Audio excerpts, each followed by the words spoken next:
En este segundo episodio de nuestra séptima temporada del podcast del Faro, Hablemos de Política y Educación, vamos a hablar de algo esencial para entender la política detrás de la escuela.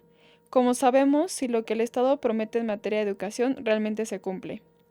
Para eso invitamos a Teresa Gutiérrez, directora de investigación de Mexicanos Primero y una de las creadoras de Monito, un observatorio ciudadano que sigue de cerca los indicadores, las decisiones y las omisiones de la política educativa en México. Hoy conversamos sobre por qué es indispensable evaluar la política educativa, cómo podemos darle seguimiento desde el ámbito ciudadano y cómo nos dice Monito sobre el rumbo educativo del país. Buen día, pues bienvenidas, bienvenidos a este segundo episodio de la séptima temporada del podcast del Faro, Hablemos de Política y Educación. Hoy tenemos una invitada muy especial. Les voy a presentar a Tere Gutiérrez. Ella es especialista experimentada en políticas públicas, con un historial demostrado de trabajo en los campos de investigación e implementación de políticas sociales y educativas. Es experta en gestión de proyectos, administración e investigación educativa. Ella es economista por la Universidad Michoacana de San Nicolás de Hidalgo y estudió una maestría en Administración y Políticas Públicas en el CIDE. Fue investigadora invitada en la Escuela de Asuntos Públicos de la Universidad de Texas en Austin y realizó un diplomado en el Instituto Alemán de Desarrollo y Sostenibilidad en Alemania. Tere ha trabajado para la Secretaría de Educación Pública, para la Secretaría de Desarrollo Social, el Gobierno del Estado de Michoacán, ha sido consultora para el Banco Interamericano de Desarrollo, la Organización de Estados Americanos, y actualmente es directora de monitoreo e indicadores educativos en Mexicanos Primero. Y ella, junto con otra colega, Alejandra, han desarrollado un trabajo padrísimo en Mexicanos Primero, del cual le vamos a pedir que nos hable hoy. El título de nuestro episodio del día de hoy es ¿Cómo le damos seguimiento a la educación? Conversación con Monito. Entonces, bueno, bienvenida Tere, muchas gracias por acompañarnos en el podcast del Faro. Y quizá la primera pregunta que te haría eh, tiene que ver con por qué es importante evaluar la política educativa, ¿no? Y en esto de evaluación normalmente se asocia con algo de castigo, algo punitivo, ¿no? Eh, pero bueno, que nos contaras desde tu visión, desde tu trabajo, porque es importante hablar la política educativa, qué ganamos como sociedad cuando damos seguimiento a lo que en este caso hace el gobierno, el Estado, respecto al tema educativo. Bienvenida. Muchísimas gracias, Arce. Para mí es un honor estar en este espacio de Faro Educativo y compartir con ustedes un poco de esta experiencia que hemos tenido, como lo mencionabas. He trabajado muy de la mano con Alejandra Lizu en Mexicanos Primero para desarrollar una herramienta que se llama Monito, una plataforma en la que precisamente estamos haciendo esto que tú señalas. De alguna u otra manera estamos evaluando cómo se está haciendo el cumplimiento de las políticas educativas en nuestro país. Y remontándome a lo que me preguntabas de manera puntual sobre la evaluación, bueno, pues la evaluación en nuestro país en los últimos años ha sido una palabra un poquito prohibida. No hemos hablado mucho de evaluación de los estudiantes, prácticamente esa parte en nuestro país ha desaparecido. Teníamos un organismo autónomo que se dedicaba a hacer la evaluación de las políticas públicas, que era el Coneval, y ahora, bueno, todas esas responsabilidades se le están pasando al INEGI y las que ya tenía la Secretaría de Hacienda. Pero, ¿por qué es importante saber? Bueno, pues porque las políticas educativas son las que nos señalan el rumbo que se va a seguir en el sistema educativo de nuestro país. ¿Cómo vamos a tratar de cumplir los grandes objetivos que tenemos, que deberían ser, pues, que las niñas, los niños, los adolescentes, los jóvenes aprendan en nuestro sistema educativo? ¿Y cómo se va a dar eso? A través de ampliar la cobertura, a través de facilitar las condiciones materiales para que la educación se realice, para que haya condiciones de infraestructura adecuadas, para que tengamos espacios bien adaptados para que se pueda desarrollar el aprendizaje. para que los docentes estén completa y correctamente formados cuando estén frente a los grupos. Y todo eso se puede evaluar, todo eso lo podemos conocer a través de distintos indicadores, a través del cumplimiento de distintas metas. Podemos saber si se logra y si se compromete lo que el propio Estado está diciendo que va a cumplir. Entonces, nos hemos dado la tarea, pues, de hacer esta herramienta que de alguna u otra forma lo está evaluando. Tenemos algunos rankings en nuestra plataforma. Y bueno, y si quieres, platicamos un poco más sobre qué es Monito y hacia dónde lo estamos enfocando. Sí, Alejo, ay, estoy pensando en tu colega Ale Arbizu. Porfa, Tere, si nos puedes compartir exactamente qué es Monito, cómo surge, ¿no? Qué están haciendo. Creo que es muy interesante, importante para quien nos escucha conocer este trabajo que está haciendo Mexicanos Primero. Muchas gracias. Sí. Bueno, pues hemos lanzado esta plataforma, ya casi va a cumplir un año que está disponible para todos los usuarios en www.mexicanosprimeros.org/monito. Y la lanzamos el 15 de enero. Y el 15 de enero la lanzamos con muchas limitaciones todavía. La hicimos sobre una invitación de boda, era una plataforma bastante limitada, pero que nos ayudaba ya a visualizar aspectos importantes del sistema educativo. Teníamos en ese momento las estadísticas, es decir, la matrícula, cuántas niñas, niños, adolescentes, docentes, mujeres, hombres y directivos teníamos en cada uno de los estados y en general en México. Teníamos también en cuántos estados estaba disponible ya el programa sectorial, es decir, cuántos estados habían declarado públicamente cuál iba a ser su política educativa para toda su administración, para todo lo que normalmente es un sexenio. Y teníamos el seguimiento de los indicadores clásicos del sistema educativo. Teníamos los indicadores de cobertura, los indicadores de terminación, de absorción entre los diferentes niveles. Todo esto para darnos un panorama general de cómo está la educación en nuestro país y siendo muy puntuales, presentando información sobre los estados. Y sobre los estados tenemos además un plus, algo que nosotros no encontramos en ningún lado. Una vez que necesitábamos mandar correos a todos los secretarios de Estado, nos dimos cuenta que nadie tenía un director integrado de quiénes eran los secretarios de educación en cada una de las entidades federativas. Y empezamos a hacer un proceso bien artesanal en el que cada mes llamábamos a las secretarías de educación para preguntarles si no había habido ningún cambio. ¿Por qué?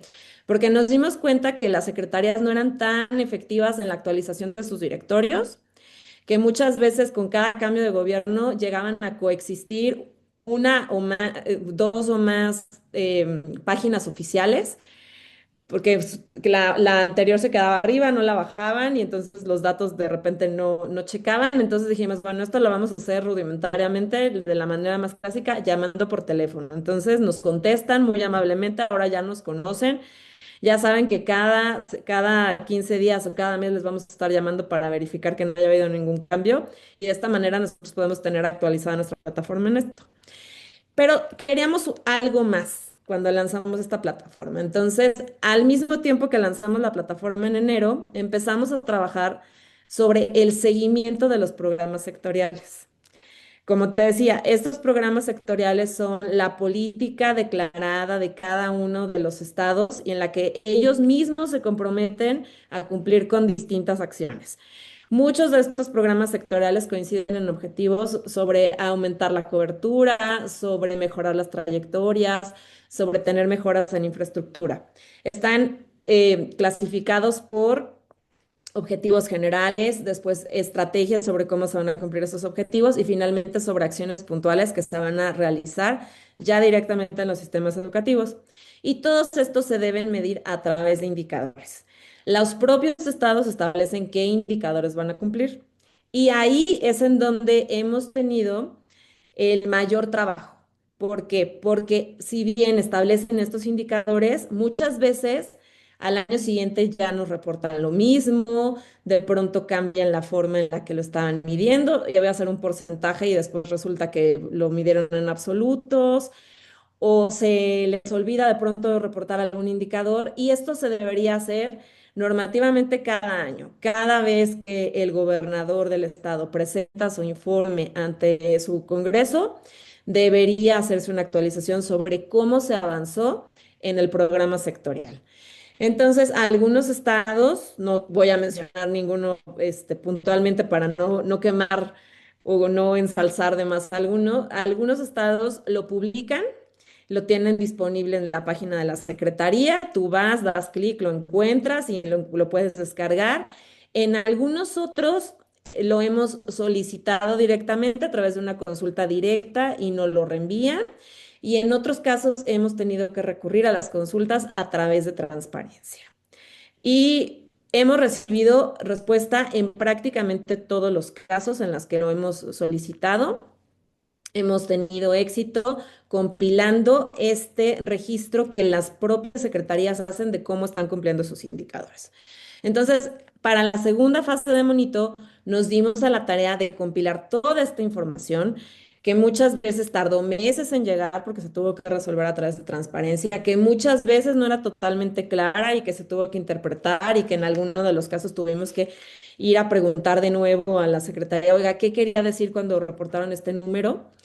Y hemos tenido la suerte de contar ya con toda esta información y esta información está en nuestra plataforma. Así que ahora, además de tener la estadística, el programa sectorial, los indicadores clásicos del sistema educativo, también tenemos el seguimiento puntual de cómo se están cumpliendo los objetivos que los propios gobiernos se plantearon para atender a su población en materia educativa. Tere, me parece súper interesante lo que estás comentando y creo que será la primera organización que se da la tarea, ¿no? De hacer un, un, un monitoreo estatal, ¿no? Ya de por sí me parece algo complejo darle seguimiento al programa sectorial de educación, ¿no? Porque, bueno, es un buen mapa de ruta, es una buena carta de intenciones, pero justo algo que mencionabas que me parece muy interesante es, bueno, ya cuando se busca dar seguimiento desde la parte ciudadana, la academia, los interesados en educación, es como complejo, ¿no? Porque en los informes de gobierno, pienso a nivel federal, ¿no? No hay como un checklist de cosas que sí o sí estén en esta rendición de cuentas que son los informes, ¿no? De gobierno.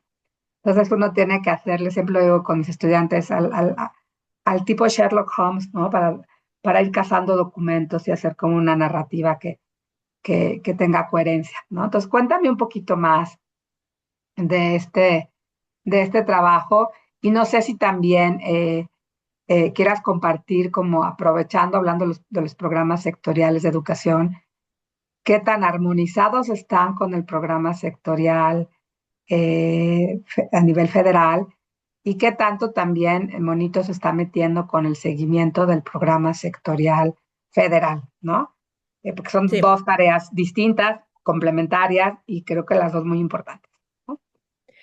Sí, gracias, Arce. Excelente que lo preguntas de esta manera, porque fíjate que en la primera semana de septiembre fue una semana ocupadísima para nosotros. ¿Por qué? Porque al mismo tiempo se presenta el primer informe de gobierno de la presidenta Sheinbaum.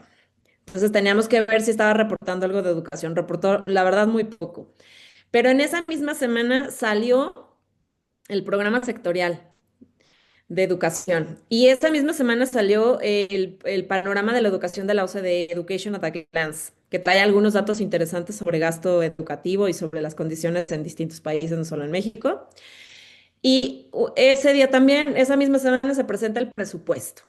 Entonces a nosotros se nos ocurrió hacer una revisión sobre la alineación entre el presupuesto y los objetivos que se estaban planteando en el programa sectorial de educación. Era algo que nunca habíamos hecho. Entonces, bueno, el programa sectorial de educación presenta 33 estrategias y fuimos a contabilizar de una por una cuántas sí tenían dinero en el proyecto de presupuesto.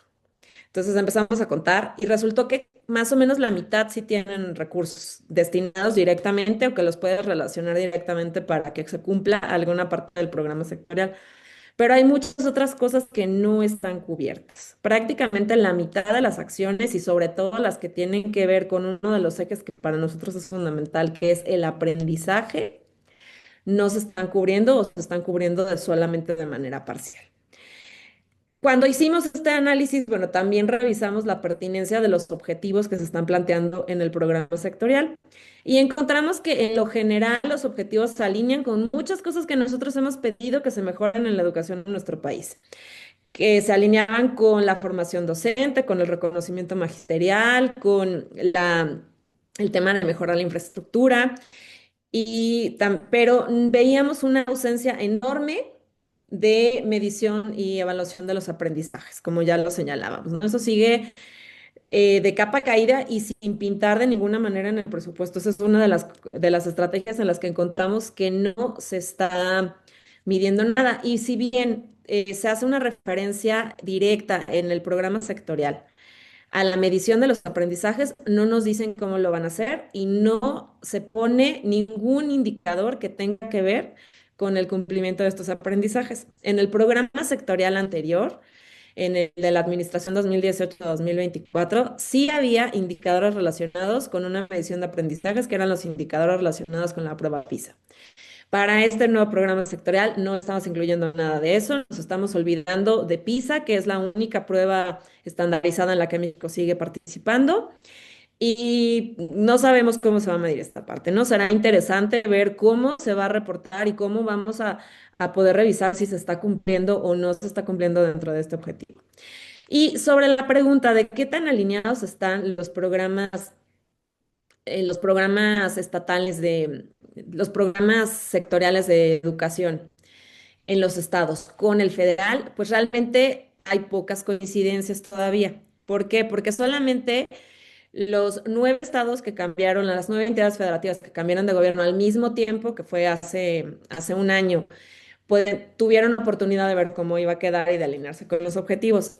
Y un par de estados emitieron su programa sectorial antes de que estuviera el federal. Entonces, no vemos alineación clara, vemos ciertas tendencias. Por ejemplo, yo revisaba ayer uno de los más recientes, que es el programa sectorial de Tabasco, en el que se le está dando muchísimo peso a la generación de nuevos espacios en educación media superior, y en eso coincide completamente con la política federal, que se está buscando ampliar, universalizar y tratar de rescatar este nivel que se nos olvidó que hicimos obligatorio hace muchos años y que ya tendría que ser universal a estas alturas.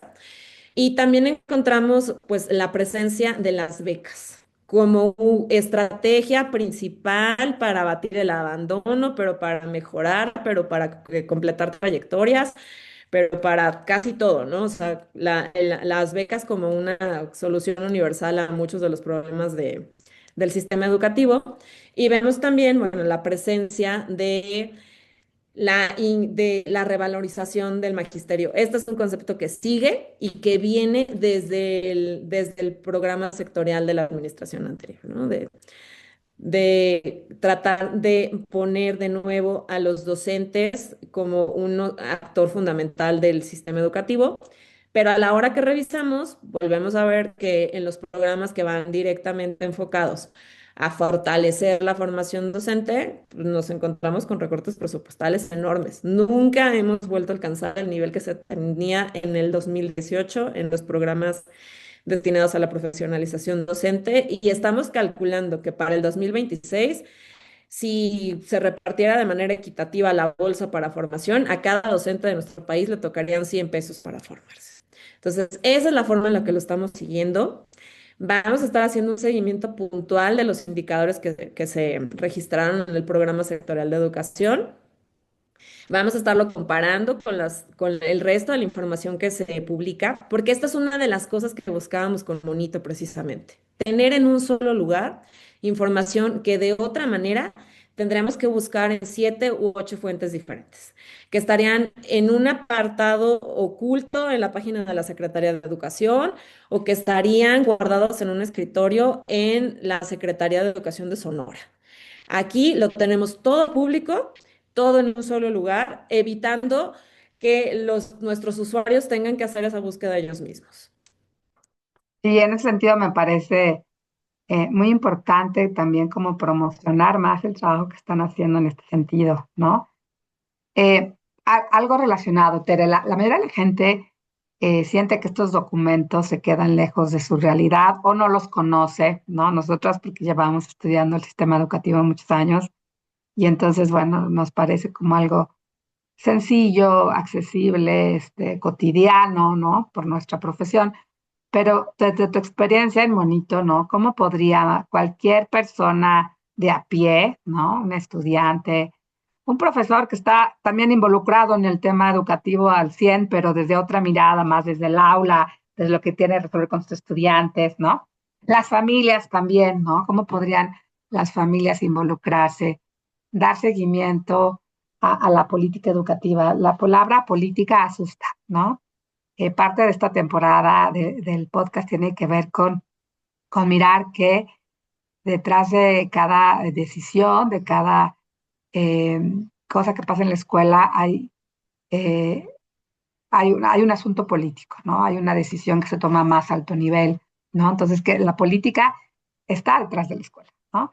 Pero bueno, tú cómo invitarías un poco al público, ¿no? Que nos escucha, cómo invitarlos, ¿no? A hacer este seguimiento de forma más natural, cotidiana, ¿no? ¿Cómo podríamos entusiasmar más a las personas para darle seguimiento? ¿Por qué es importante darle seguimiento, ¿no? Que no se quede esto en un discurso académico o de nuestras organizaciones universitarias o organizaciones de la sociedad civil, ¿no? O sea, en este sentido, ¿qué papel juegan, ¿no? Los observatorios ciudadanos, ¿no? Para que esto no se quede en papel, ¿no? En un círculo muy pequeño de especialistas. Sí, mira, uno de los grandes motivos detrás de poner toda esta información pública y visible no solamente es llegar a un público mayor, sino también demostrarle a las autoridades educativas que alguien está observando. O sea, tenemos toda una teoría de cambio construida a partir de esto, ¿no? Si ellos tienen la obligación de reportar, pero no lo hacen porque a nadie le importa, porque nadie les había preguntado si ya lo tenían, bueno, pues nosotros sí estamos interesados en que lo reporten, en que se cumpla con la regla y en que se publicite. Y sobre las familias, pues sí, hemos encontrado que ese ha sido un público difícil. Tenemos material que podría interesarles. Tenemos los datos del sistema educativo, tenemos esta parte que te comentaba sobre la información de las autoridades locales en materia de educación. Muchas veces no sabemos quién es nuestro secretario de educación.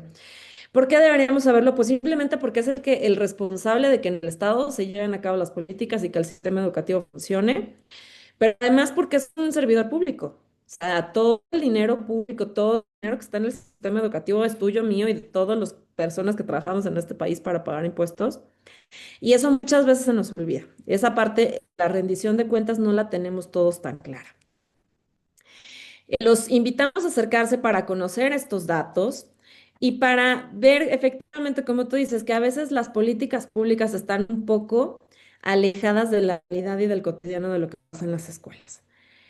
Hemos tratado de acercarnos a más docentes para que utilicen como una herramienta estadística de información, que sepan que la información es verídica, que la información es actualizada y toda información que la hemos obtenido de manera pública. Nosotros como política tenemos que no ponemos a disposición del público información que es filtrada, solamente información que ya fuera pública, que fuera parte de los datos abiertos que pone a disposición el gobierno federal o los gobiernos estatales, o información que hemos recabado a través de solicitud de datos. De alguna manera lo hacemos a través de información filtrada o de procedencia dudosa.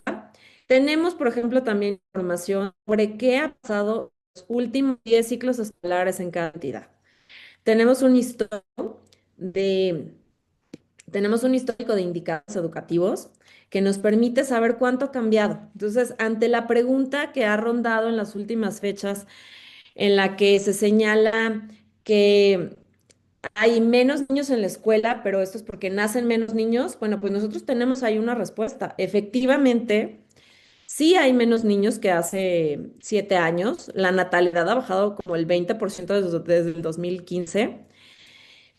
Y esto se refleja en una menor matrícula en algunos niveles educativos, pero lo que los invitamos a que lo contrasten contra la cobertura, porque la cobertura nos dice cuántos de los que deberían estar, de los niños que sí nacieron, no están ingresando en el sistema educativo. Ahí vemos grandes carencias, sobre todo en la incorporación en la primera infancia, Arce. Estamos viendo cifras preocupantes, cada vez peores en cuanto a la incorporación al primer año de preescolar. La gente está decidiendo no enviar a sus hijos al primer año y solamente 4 de cada 10 niños de 3 años que deberían estar cursando el primero de preescolar lo están haciendo. Y aquí nos preguntamos entonces, ¿cómo vamos a lograr con el cumplir el objetivo del programa sectorial de educación, que es tener trayectorias completas?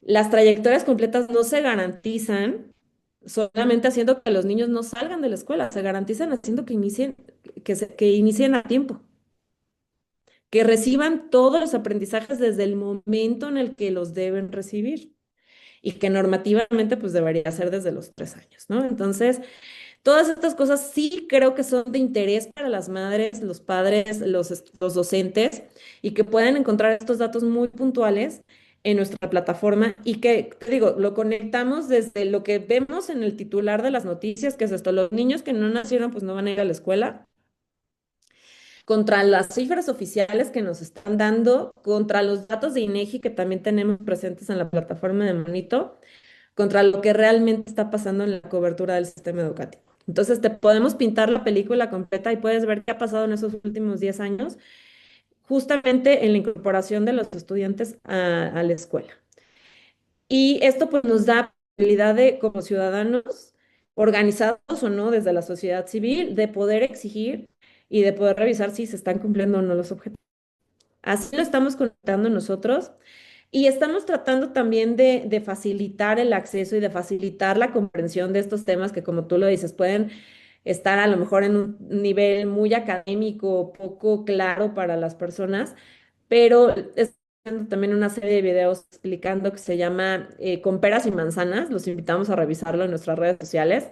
Interesantísimos, muy breves, en los que estamos explicando temas que pueden ser sumamente complejos, como desde qué es un programa sectorial hasta los últimos datos que nos cuenta la OCDE sobre México en Education at a Glance. Vamos a estar sacando toda una serie, la estamos sacando una vez cada 15 días. Y bueno, pues lo estamos haciendo de la manera más amigable y tratando de acercarlo a más y más personas. Oye, pues ya me interesó ver los videos de con peras y manzanas, ¿no? Qué importante. Sí, creo que es un tema bien importante, Tere, ¿no? Tú y yo lo hemos vivido a lo largo de los años. Hemos trabajado ambas en instituciones que generan datos, que evalúan, ¿no? Y la información de las malas condiciones del sistema, de los retos enormes que tenemos, ahí están y están hace años, ¿no? Entonces, ¿qué falta? Digo, esto es una pregunta más, no tanto para el trabajo de Monito, que las felicito realmente por lo interesante y lo puntual y lo ambicioso y toda la talacha que tienen que hacer para comunicarse incluso con todas las entidades de manera periódica y tener esta información actualizada, ¿no? Pero ¿qué más podemos hacer? Digo, ahorita hablabas de peras y manzanas, ¿no? Pero ¿cómo, no? ¿Cómo hacer más costosa la apatía, ¿no? Me parece que México enfrenta tantos problemas de distinta orden, ¿no? Económicos, sociales, de inseguridad, que de pronto la educación queda como en el octavo lugar, ¿no? Recuerdo el año pasado cuando estaban las elecciones, previo a las elecciones, ¿no? Las campañas, y toda la parte de, de las cosas que les preocupan a los mexicanos en las encuestas de opinión. Y bueno, lo primero era la inseguridad, el segundo la economía, la salud, ¿no? Al final no estábamos tan lejos de la pandemia. Y muy por ahí, rozando el octavo, noveno lugar, dependiendo de distintas encuestas, el tema educativo, ¿no? Como que no hay esta priorización o esta valoración de por qué tendríamos que tener una educación de mejor calidad, ¿no? Que es un derecho además, ¿no?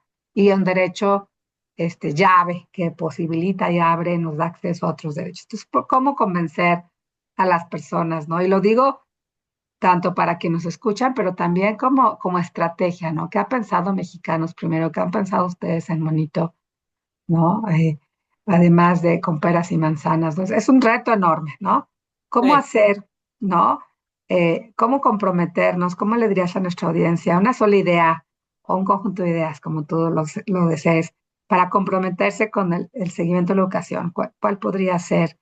Este, por un lado, voy a abusar del micrófono y la otra es, se han ustedes acercado a la Secretaría de Educación Pública a nivel federal, con el secretario, con las subsecretarias, con el subsecretario, para llevarles esta información, ¿no? Y no solo verse como puestos, ¿no? Estamos en un ring donde lo estamos observando y aquí hay alguien pendiente, que me parece importante, sino también una forma como de cooperar, ¿no? A ver, ¿en qué ustedes no tienen presupuesto para hacer este seguimiento, ¿no? Porque la SEP tiene el presupuesto recortado y muchos presupuestos están en becas, ¿no? Este, pero es importante esto, ¿cómo construimos un clúster? ¿Cómo construimos un conjunto de organizaciones? ¿Sería posible? ¿No? Te estoy preguntando dos cosas bien amplias, pero bueno, ¿sería posible construir algo conjunto entre gobierno, sociedad civil, academia, para ayudarlos a darle seguimiento a la política? Te dejo estas dos, empieza por la que tú quieras. Gracias, Tere. Sí, efectivamente. Fíjate que Alejandra y yo estuvimos hace un mes trabajando con un grupo de estudiantes internacionales en Alemania para buscar potencializar algunas partes de Monito y nos preguntaban cuál es la prioridad o la preocupación mayor en México. Y sí, la pregunta, la respuesta inmediata fue la seguridad. Y hemos visto eso, como tú dices, a través de todas las encuestas. Sin embargo, tengo dos ejemplos muy recientes de cómo los temas educativos sí siguen siendo muy importantes desde los medios hasta la opinión pública. Y esto fue lo que pasó hace un par de años cuando se cambiaron todos los libros de texto y que hubo un movimiento enorme, que fueron 2 semanas en las que en los medios, en las redes, no se hablaba de otra cosa que no fuera la calidad de los libros de texto que se estaban repartiendo y que eran los nuevos libros de texto alineados con la nueva escuela mexicana. Se hizo un gran revuelo. Tan es así que en varios estados decidieron no utilizar los libros de texto gratuito que estaba emitiendo la SEP y buscar textos alternativos. Y la opinión pública estuvo ahí y estuvo presionando y estuvo siguiendo el tema puntualmente.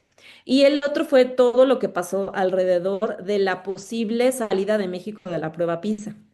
También fue un tema que estuvo en todos los medios y en los que la gente, muchas veces sin saber exactamente a quién evaluaba la prueba PISA, era así, que se la aplican a todos, ¿no? Cuando, bueno, sabemos que la prueba PISA se aplica puntualmente a estudiantes de 15 años que están tradicionalmente terminando el último año de secundario o están cursando el primer año de bachillerato y que nos da cuenta, pues, de distintas materias, ¿no? Pero han sido temas que sí le han importado a la población, que han tenido mucho impacto mediático, que han tenido impacto y que han sido parte de la conversación en el cotidiano. Y se me ocurre otro ahora también, cuando se anunció la desaparición del examen ComipEMS, era algo que estaba en todos lados. Yo fui al centro en esos días y en un estacionamiento escuché la plática entre las personas, de, oye, va a desaparecer el examen ComipEMS, ahora sí ya vamos a poder ir todos a la UNAM. Y esa era la idea, ¿no? Se van aclarando las cosas y siguen presentes en lo colectivo. ¿Por qué tenemos esta idea de que no es tan importante? Pues creo que la hemos hecho demasiado parte de nuestra vida cotidiana. Pero esa es precisamente la razón por la que surge Mexicanos Primero, la, tratar de poner a la educación en la conversación, tratar de buscar que la educación se atienda no solamente como estar en la escuela y que los niños vayan a la escuela y que esto lo damos por descontado las madres y los padres y todos los que tenemos que ver con el sistema educativo, lo damos por descontado. Mi hijo está yendo a la escuela y va a diario, pero no nos preguntamos lo que sigue, que es, ¿y aprendió?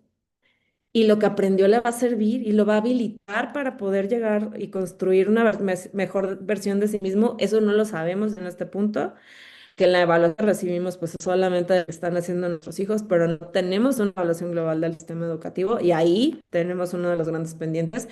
Y este ha sido precisamente el diálogo que hemos tratado de abrir con la Secretaría de Educación. Sí hemos establecido un diálogo con el secretario, con los subsecretarios. Hemos estado siguiendo puntualmente todo el tema de las modificaciones que se están planteando en educación media superior. Estamos siguiendo también puntualmente las cuestiones de cómo se está moviendo el presupuesto de la escuela es nuestra.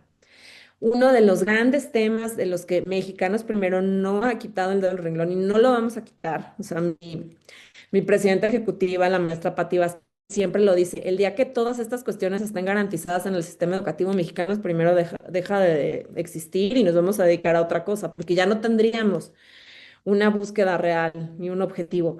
El día que todas las escuelas tengan baños dignos, cuenten con servicio eléctrico, cuenten con agua, cuenten con el servicio de lavado de manos, los cuatro básicos. Nosotros no quitamos el dedo del renglón con los básicos, no están garantizados.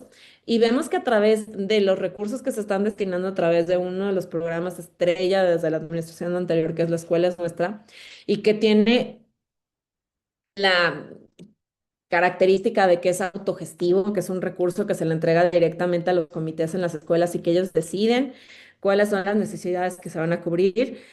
Pues hemos visto que no siempre las necesidades que se van a cubrir son las más apremiantes, las más urgentes. Eh, y ahí es en donde hemos estado dialogando también con la Secretaría, buscando este espacio, explicando cómo hemos hecho nosotros las mediciones sobre cuáles son los requerimientos reales en materia de presupuesto para infraestructura que se requieren en nuestro país. Adicional a lo que ya existe, hemos calculado que se requieren 52.000 millones más. Cuando nos acercamos también con las comisiones de presupuesto de la Cámara de Diputados, bueno, pues se ha planteado también esta situación, pero sabemos que en materia presupuestal es muy poco, ¿no? Ya lo decías, el presupuesto está recortado en todos lados. Hay actividad republicana, muchísimas cuestiones, pero creo que deberíamos también buscar pues una reingeniería, presupuestos que busquen más en el largo plazo, que la mayor parte del presupuesto educativo ya va comprometido, ya va etiquetado para sueldos y salarios, ¿no? Que sí es un recurso sin el que el sistema no puede funcionar. Pero, pues buscar estos espacios. Ese ha sido el llamado, esa es la intención de Mexicanos Primero. Buscar que estas tres cosas, que son el estar en la escuela, se logre con condiciones dignas, que el aprender en la escuela realmente se materialice y que podamos medirlo, y que la participación, que ya se garantiza en algunos espacios, como en la escuela es nuestra, se garantice para todos, y que también dejemos de tener, en la mayor parte de los casos, una visión adultocéntrica y que empecemos a enfocarnos también en las necesidades que tienen cada uno de los niños. Por ahí lo dejo. Creo que más o menos cubrí lo que estábamos comentando. Sí, ¿qué tal? ¿No? Mi pregunta con dos subpreguntas enormes. Muchas gracias, Tere. Pues ya vamos finalizando. No sé si eh, vamos a, quizá me gustaría cerrar con una pregunta, ¿no? Pues llevas observando y analizando la política educativa muchos años, ¿no? Aquí en México. Y es claro, bueno, que enfrentamos desigualdades, muchos rezagos, ahora falta de información respecto a los aprendizajes y falta de información respecto al alcance de las políticas, porque darle seguimiento es una parte, pero evaluar la política, como bien decías, que es el trabajo que hace el Coneval y en algún momento el INEE, ¿no? En su última etapa autónoma, pues ya es algo que no está fácil, no sé cómo se va a hacer, ¿no? Hablar unos eh, mm, académicos, universidades que se enfoquen en evaluar eh, justo la teoría de cambio, los presupuestos, tiene que ser como varias cosas al mismo tiempo, ¿no? Este, además del monitoreo de estos indicadores, de los compromisos que se plantean en los programas. Entonces, como que el panorama se ve un poco cuesta arriba, o al menos yo así lo veo, y sobre todo si se compara con años anteriores, teníamos cierta institucionalidad, también malos resultados, pero por lo menos cierta institucionalidad que ya, ¿no? Entonces, el panorama es un poco cuesta arriba, pero ¿qué le dirías a nuestra audiencia o qué piensas tú? Algo que nos dé esperanza, ¿no? Porque sí creo que lo último que podemos perder siempre es la esperanza, ¿no? Dentro de todo este escenario tan difícil, ¿no? ¿Hay algo por donde podamos buscar esa rendija de esperanza para las nuevas generaciones, para los académicos? Quizá hoy estamos más, por lo menos más críticos que hace unos años, ¿no? Yo recuerdo cuando yo era joven y empezaba a abrir el panorama de la información, de la transparencia. No existía el INAI, no existían los organismos autónomos que hoy ya no existen, pero había un panorama bastante gris, ¿no? Algo Ujú. que nos pueda sembrar un poco de esperanza. ¿Dónde ves las posibilidades, incluso de que la ciudadanía y otros actores construyamos algo mejor en pro de la mejora educativa? Oye, qué bueno que mencionaste esta última parte porque era algo que yo tenía en la cabeza. Ya lo mencioné, mucha de la información que tenemos en Monito la obtenemos a través de solicitudes de transparencia. Y tenemos un organismo autónomo garante de estas solicitudes y que si no te contestaban, ibas, presentabas el recurso de revisión con ellos y que era el IFAI primero, después el INAI y que ahora se ha convertido en Transparencia para el Pueblo. Nosotros hemos tenido la grata sorpresa de que Transparencia para el Pueblo está cumpliendo con las funciones cabales que les fueron asignadas.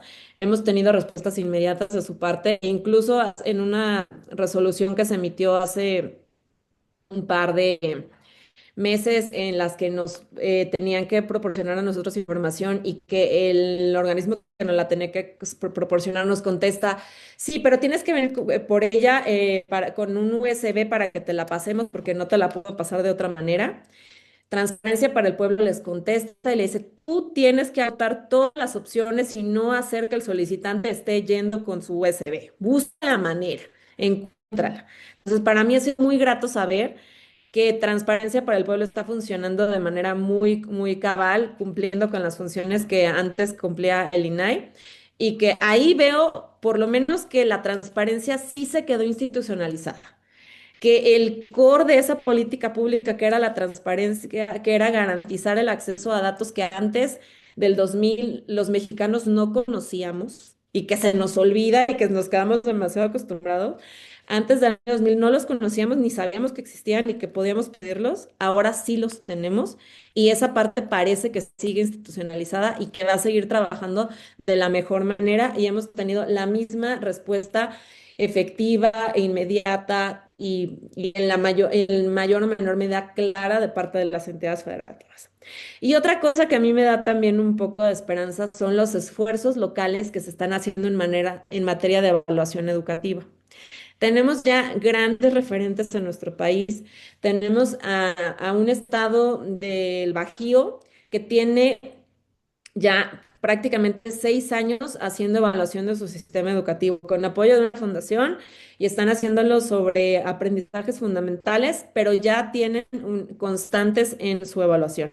Un estado del norte que incluso le ha ofrecido ya su know-how, su cómo hacerlo a sus estados vecinos y que ya tiene 3 ciclos levantando esta evaluación y que ya tiene resultados comparables. Y este mismo estado que decidió participar en una prueba internacional latinoamericana y que va a tener la posibilidad de compararse y saber por lo menos una parte del sistema mexicano cómo ha avanzado respecto al levantamiento que se hizo hace 6 años. Veo otros esfuerzos de otros estados que están tratando de innovar en materia de políticas educativas. Entonces, ahí veo un rayo de esperanza de estas acciones que los estados están empezando a tomar muy en serio, que han visto que en la federación olvidó y dejó de dar atención a esta parte y que han tomado en sus manos el control, la evaluación, la mejora y un compromiso fuerte con sus sistemas educativos. Y esto es algo que también tenemos en Monito. En cada una de las entidades federativas tenemos una sección que se llama Lupa Mexicanos Primero y en la que estamos monitoreando de manera puntual 3 temas que para nosotros son fundamentales. Uno de ellos es la evaluación de la educación y ahí todos los estados que tienen una evaluación y que la realizan y que publican sus resultados, los tenemos y tenemos un enlace hacia esos resultados. Tenemos el monitoreo de estrategias de comprensión lectora, qué estados cuentan con estas estrategias y cuáles no las tienen, y el monitoreo sobre las políticas de la menstruación digna, que para nosotros es un programa que se llama Menstruar en la Escuela y que también estamos haciendo seguimiento puntual sobre qué estados ya han adaptado su legislación para garantizar que las niñas no pierdan días de clase por estar en su periodo menstrual. Entonces, estas son cosas que estamos nosotros monitoreando, políticas muy basadas en los estados, muy desde las entidades y en las que vemos mucha esperanza de que el sistema educativo mejore desde ahí. Tere, pues muchísimas gracias. Cuántas información y cuántas cosas nos has contado hoy para darle seguimiento al trabajo de mexicanos, tanto a Monito, por supuesto, pero a Peras y Manzanas, a La Lupa, ¿no? A todo el trabajo fantástico que están haciendo. Yo te agradezco mucho y te doy las gracias por ayudarnos ahora sí que a mirar la política educativa con lupa, ¿no? Con espíritu crítico y bueno, con esperanza, ¿no? Eso creo que es muy importante. Como lo decimos en esta temporada, la política detrás de la escuela no es ajena, ¿no? Es nuestra, de todas, de todos, y entenderla es el primer paso para transformarla. Te agradezco muchísimo, Tere, y que espero que sea la primera de muchas otras veces que vengas al podcast a conversar con nosotros. Gracias, gracias. Muchas gracias, Arcelia. Y yo, bueno, los invito a que nos sigan en redes. Estamos en LinkedIn, en Instagram, en Facebook, con información puntual sobre lo que pueden encontrar en Monito, con algunos tutoriales sobre cómo usarlo, sobre cómo poder explotar todas las herramientas que le hemos agregado en esta segunda versión. Y bueno, ya estamos trabajando en la tercera, en la que estamos pensando en incorporar herramientas de inteligencia artificial para empezar a realizar análisis y hacer cosas pues ya automatizadas y que no nos requieran tanto tiempo y tantas horas. En este caso no son horas hombres, son horas mujer, porque somos tres chavas, bueno, ni tan chavas trabajando directamente en esto. Perfecto. Muchísimas gracias, Tere. Gracias, a que nos escuchan y hasta la próxima. Muchas gracias, hasta luego.